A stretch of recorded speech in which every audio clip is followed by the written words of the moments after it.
Hey guys, welcome back to my channel, Melly with the Belly. I know I haven't been recording lately, but life gets busy. So I do hope to start recording more regularly, posting more regularly. So let's hope that I stay on that. Today I want to talk about ways my life has changed since I've had surgery. I had the gastric sleeve 9 months ago now, which, by the way, I am officially down 100 pounds since then. I started at 384, and I am now down to 283, actually, which is a huge deal for me, being back into the 280s. But anyway, let's get started. One way, obviously, things have changed is the portions. If you have the surgery, you know that you're obviously going to be eating less, but until you actually experience it, you don't realize just how little you can eat. Definitely your eyes are bigger than your stomach, or at least that's been my experience. I'll put some food on my plate thinking it's still a small amount, but in reality, it's still a lot for our stomach. The first thing I ate after surgery and after I was back onto solid foods, was a scrambled egg. I made one scrambled egg, which was really weird to me. Like, it doesn't seem like that's going to fill you up. But I couldn't even finish it. So that's one way things have changed. It's definitely something you have to get used to, the smaller portions. You definitely don't want to overeat because you will regret it. And let's face it, most of us who have had to have the surgery is because we had an eating addiction, a food addiction. So that's definitely something that I still struggle with, is not eating too much, because it's not a good feeling if you're really full. I do experience burp. I burp excessively if I'm too full, so I know it's time to stop when I just keep burping. I know it's not the most fun to talk about, but that's what happens. Another thing that I want to talk about is carbonation. Some people tolerate it just fine. Some people feel like they're dying if they drink anything carbonated. I was scared for a long time to try anything carbonated because someone told me the first time they tried it, they felt like they were dying, like literally going to have a heart attack. So I was really, just really hesitant to try it at all. At about 7 months out, I think, I had my first diet soda. I just went really slowly. I have had no issues with it. I've been one of the lucky ones where I can drink fully carbonated beverages, no problem. But I do not recommend trying it just straight like I do. I definitely recommend leaving it out for a little while to get flat before drinking it if you have to have soda, which I'm not going to judge you. I see people, I'm on groups on Facebook, like, why would you let that back into your life? Because life is meant to be enjoyed. And honestly, I see nothing wrong with having a diet soda every once in a while. I honestly have gotten a little bit addicted to them again because carbonation addiction was one of my problems. I'm addicted to the carbonation. So I probably do need to cut back a little bit, but I see nothing wrong with having one every once in a while. So, but yeah, like I said, go slow. If you're sensitive to carbonation, just like drink it slow, let it go flat. Some people say drinking it over ice helps. It gets rid of the bubbles. Like I said, I can just drink it fine. Another thing that we have to deal with after surgery is our intolerance to sugar. If we have too much of it, we get something called dumping syndrome. This is more common with people who have had gastric bypass because the food goes through your intestines and bypasses some of your intestines so your body doesn't process it properly. It processes it too quickly and it causes you to get very sick, either throwing up or it coming out the other end. I, again, have had a lot of luck in that area. I don't get sick if I eat really sugary things. They don't bother my stomach. Only ice cream really bothers me. I just don't feel good, but I still haven't had any of the side effects from it. I have been very lucky, but not everybody is gonna be like that. So don't go, oh, Melissa can eat these things, so I should. I honestly feel like my results are not typical.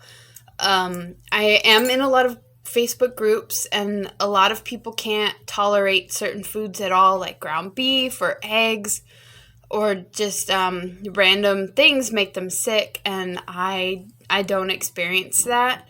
The only things I can't eat are oranges and apples. I guess the acid hurts my stomach a lot, especially oranges. I cannot eat an orange at all. I do eat apples sometimes because I really like them, but I have peanut butter on them and it kind of curbs that. So it makes the acid less effective on my stomach, but it's kind of weird. I can eat a donut just fine, but apples and oranges, my stomach's like, nope, don't do that.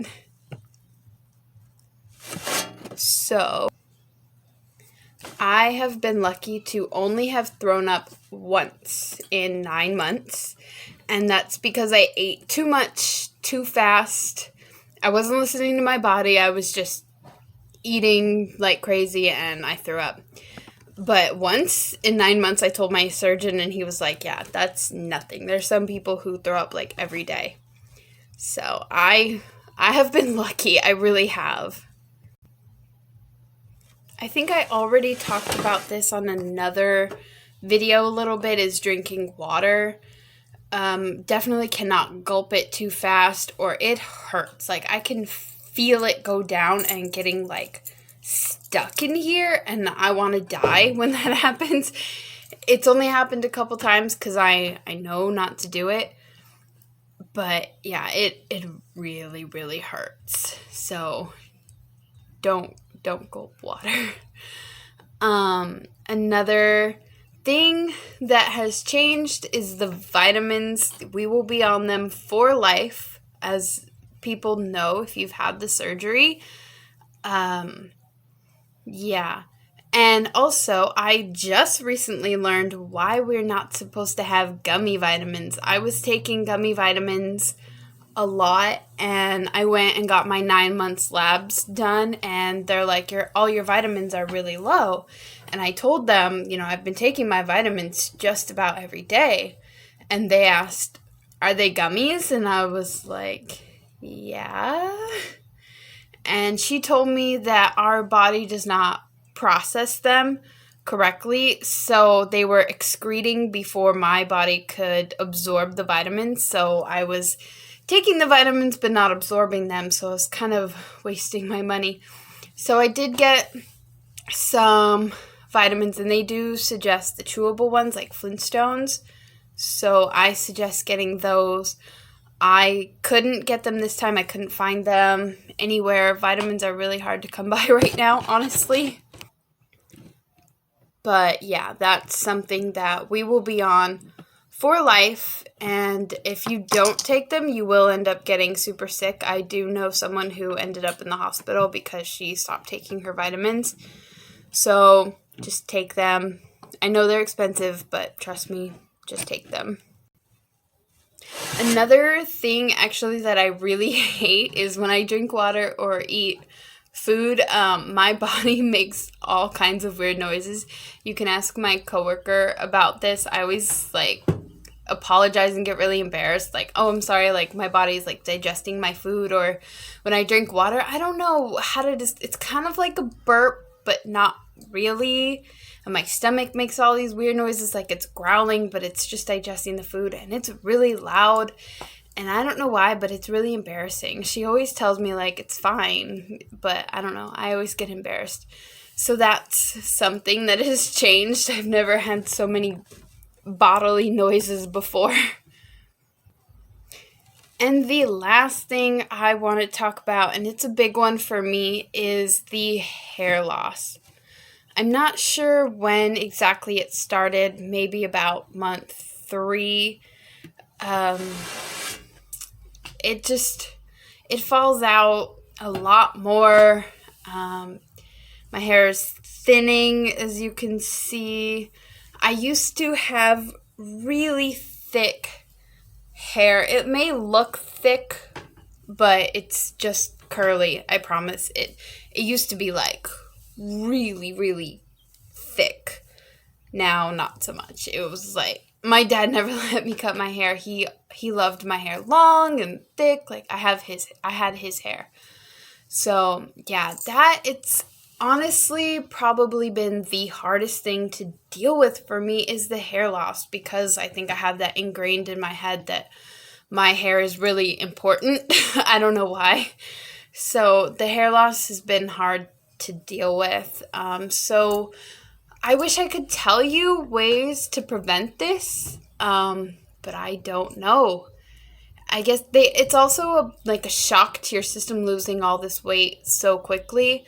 But ways to maybe help are getting all your protein in. I, at 5'7", have been told to have 90 grams of protein per day, which I usually get really close to, and I'm still losing my hair. Biotin is also really great. I have been taking a biotin supplement every day.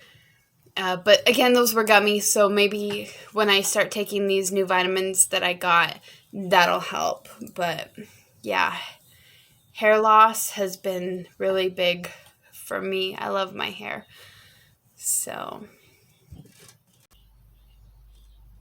like I said, I do feel like my results with this are not typical. I know some people do have problems eating certain foods and throwing up and like some complications, but that's to be expected with a big surgery.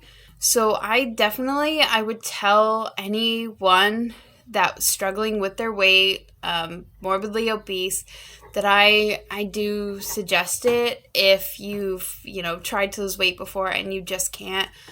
I have zero regrets. I knew that there was no way I'd be able to do this on my own.